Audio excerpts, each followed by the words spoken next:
To elevate this from a standard biological definition to one that reflects your biomedical engineering perspectives, we should emphasize its function as a structural system. Consider this refinement for your lecture.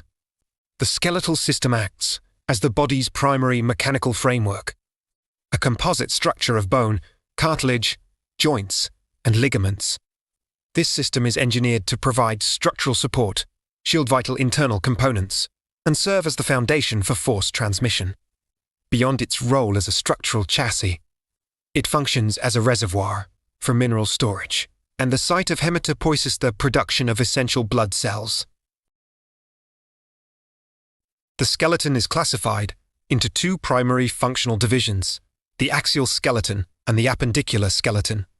We categorize the system this way not merely for anatomical convenience, but to distinguish between the body's primary load-bearing chassis and the peripheral structures designed for force transmission and mobility. Axioskelet. This serves as the central axis of the body, providing the structural core and protection for vital systems. Skull, the primary protective housing for the central nervous system. Vertebral column, the load-bearing column that facilitates structural support and spinal cord protection. Rib cage, composed of the ribs and sternum, forming the rigid thoracic enclosure for the cardiopulmonary systems. The appendicular skeleton. This division encompasses the extremities and the linkage points that connect them to the axial core. Upper limbs, engineered for reach, manipulation, and force application. Lower limbs, designed for weight-bearing, propulsion, and locomotion. Pectoral girdle, the linkage system connecting the upper limbs to the axial skeleton. Pelvic girdle, the robust interface connecting the lower limbs to the axial skeleton. Essential for stability and ground reaction force transfer. By separating the skeleton into these two functional zones, we gain a clear understanding of the mechanical distribution. The axial skeleton acts as the static, protective framework, while the appendicular skeleton acts as the dynamic, mobile interface with the environment. The human skeleton is defined by 5 critical engineering functions, each essential to the operational integrity of the biological machine. Structural support and load-bearing. The skeleton functions as the primary chassis of the body, establishing its geometric form and maintaining posture against external forces. It is the architectural framework upon which all soft tissues are anchored and organized.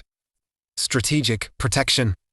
The skeleton serves as a protective enclosure for the body's most critical components, designed to dissipate impact energy and prevent mechanical trauma to vital structures. Cranial vault shields the central processing unit, brain. Vertebral column encases the primary signal transmission line, spinal cord. Thoracic cage protects the high-pressure cardiovascular and respiratory pumps heart and lungs. Kinetic lever systems. Motion is achieved through the interaction of bones, joints, and muscular actuators. Bones act as rigid levers, joints function as fulcrums, and muscles provide the tensile force necessary for mechanical displacement. This system converts chemical energy into kinetic output. Mineral homeostasis. Beyond its structural role, the skeleton functions as a dynamic reservoir. It stores and regulates essential minerals, principally calcium and phosphate, maintaining the systemic chemical balance necessary for cellular signaling and tissue function. Hematopoiesis. Bone marrow acts as the body's primary manufacturing facility for the circulatory system, producing red blood cells, white blood cells, and platelets. This internal environment is vital for both oxygen transport and the maintenance of the body's defensive infrastructure.